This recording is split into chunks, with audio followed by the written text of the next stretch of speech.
Salut tout le monde, on va en parler sur l'actu Mercato estival 2024. Avant d'en parler, c'est juste pour vous dire que je suis vraiment désolé si je me suis trompé et en, concernant ce qui s'est passé pendant la vidéo d'hier, que j'ai juste dit que Denise Gull, ça nous ferait du bien pour concurrencer Elvanilson. J'avais oublié que Elvanilson est déjà parti à Bournemouth. Je sais, c'est la nostalgie, et certes, mais je suis vraiment désolé. J'espère que ça ne reproduira plus pour moi personnellement. Donc, maintenant, passons à l'actu Mercato estival 2024. 2024. Direction, le FC Porto, Denise Gull et Brian Caicedo devraient réaliser leurs examens médicaux aujourd'hui. Ils seront reçus demain au Dragao avant le match, selon Info Azul et Branca. Je suis très content que ces deux-là vont réaliser leurs examens médicaux. Et en plus, ils seront reçus demain au Dragao. Donc, je suis très content. Et en plus, vous inquiétez pas, dans quelques minutes, il y a une info sur Brian Caicedo. Donc, c'était la première information. Deuxième information, Famalicão encaisse 500 000 euros dans le transfert de Tony Martinez à Alaves. L'opération oh, aide les négociations pour Francisco Moura selon Mercado Azul. Bon, je suis très content que Tony Martinez quitte complètement Porto pour rejoindre Alaves. Donc ça c'est parfait. Donc ça là pour l'instant il reste quelques trucs avant de finaliser le départ de Tony Martinez. Donc concernant Francisco Moura, c'est un excellent joueur et je dis franchement, vu que c'est un latéral gauche, je pense, ça pourrait nous faire du bien. Vu que Zaidou il est blessé, le seul latéral de disponible c'est Wendell, mais Wendell il est catastrophique, il ne sert pas à grand chose. Donc Francisco Moura vient chez nous. Donc, euh, donc, c'était la deuxième information. Troisième information, et là ça concerne Brian Caicedo.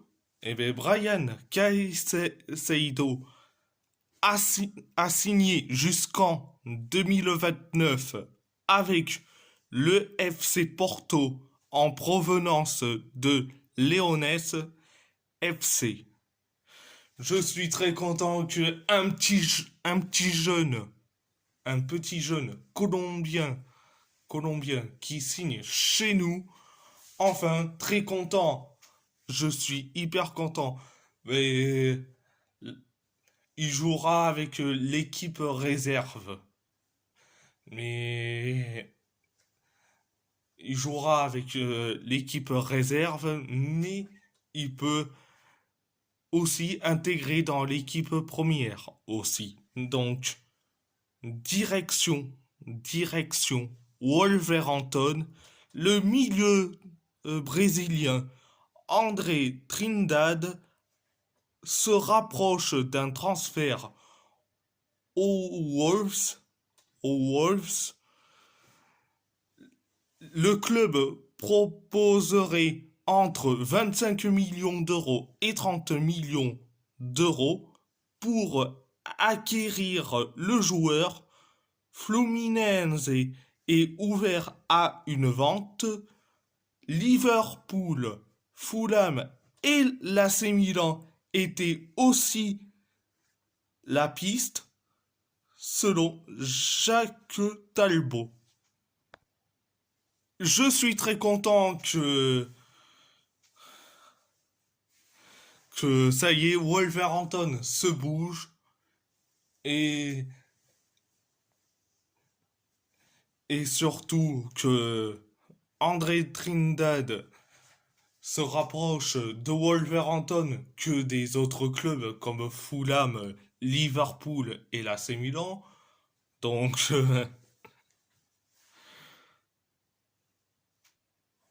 donc, donc, direction, direction, l'Athletic Bilbao. L'Athletic tente difficilement de statuer concernant Nico Serrano et Malcolm Aduares. Aduares.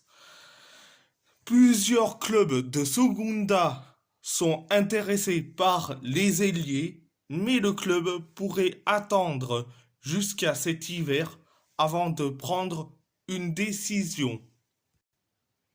Je trouve ça hyper bête de la part de nos dirigeants. C'est soit tu prends une décision dans quelques semaines, vu qu'il y a le mercato, vu qu'on est en plein mercato estival, soit tu prends une décision en la semaine qui va venir, ou soit rien du tout. Tu vas pas prendre une décision en plein. Tu vas pas attendre jusqu'à l'hiver avant de prendre une décision. Donc c'est comme c'est comme on disait que un club va attendre jusqu'à cet hiver pour prendre une décision concernant des joueurs qui certes sont désirables mais qui ne servent pas à grand chose. Donc et moi je trouve ça très bête. C'est c'est ça. Donc direction direction le PSG, le Valence CF avance sur le recrutement de Juan Bernat selon l'équipe. Et bien là, concernant Juan Bernat, il faut le vendre. Il faut le vendre. Comme je dis, Juan Bernat, quand il se lance en prix, il est souvent blessé. Il est souvent blessé, donc depuis sa blessure, il perd son niveau. Même en prix, il se blesse. Donc, il faut le vendre. Il faut le vendre. Donc, c'était la première information. Deuxième information, les discussions sont très bien engagées entre le PSG et West Ham pour Carlos Soler. Le dossier s'est accéléré ces dernières heures. Le transfert devrait se conclure pour 23 millions d'euros selon Sébastien Denis. Bon, concernant Carlos Soler, franchement, il y a des discussions, Et je dis franchement, si Carlos Soler quitte le PSG pour West Ham, mais je serai très content. Et oui, c'est logique. Direction, l'AS Roma. Naples envisage sérieusement la signature d'Eduardo Bove pour renforcer l'effectif d'Antonio Conte. Les négociations semblent d'être à un stade avancé. Bove ayant déjà exprimé son désir de déménager à Naples selon Radio Kiss Kiss Napoli. Là, ça serait une plus grande perte, personnellement. Ça serait une plus grande perte. Eh bien, c'est un excellent joueur concernant Bové, mais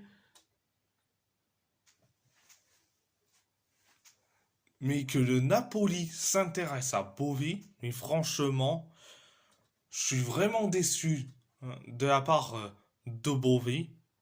Personnellement, c'est un excellent joueur, que je le dis souvent, mais comme je dis, je suis quand même déçu que Bové a déjà exprimé son envie de déménager à Naples, carrément. S'il a dit ça, mais franchement, mais qui se casse. S'il a vraiment dit ça, mais qui se casse. Donc, c'était la première information. Deuxième information. Ah là, le point sur Nicolas Zaleski. Napoli et la Roma seraient en discussion pour un échange Ngongue Zaleski. Naples aurait également une compensation économique selon Sky Sport. Le PSV Eindhoven serait intéressé selon Rick Helfrich. Même si tu me proposes un échange entre Ngongue et Zaleski, franchement, Zaleski n'est pas à vendre. Je dis franchement, pour moi, Zaleski représente tout à fait l'AS Roma. Et je dis franchement, en, si le Napoli et le PSV Eindhoven qui s'intéresse à notre Zaleski, mais il n'est pas à vendre. Même si tu me proposes un échange contre Zaleski contre un joueur, mais il n'est pas à vendre. Point barre. Donc, à part ça, c'est tout. Et si la vidéo vous plaît, abonnez-vous, abonnez-vous à ma chaîne YouTube, likez, commentez si vous avez envie, envie ou pas, c'est votre choix. À part ça, je vous laisse et merci beaucoup et on se trouvera concernant le débrief entre les Young Boys Bern et Galatasaray.